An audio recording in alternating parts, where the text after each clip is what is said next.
உங்களுக்கு பல நினைவுகளை தந்திருக்கும்.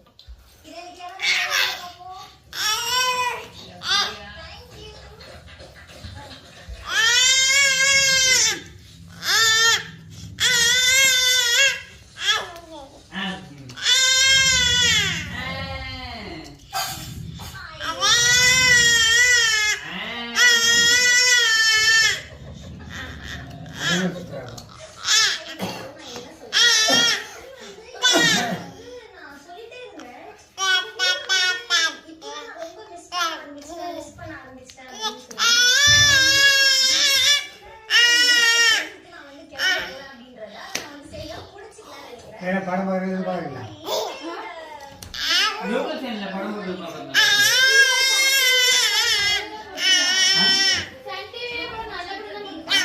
அதெல்லாம் ஒரு படம் அது. என்ன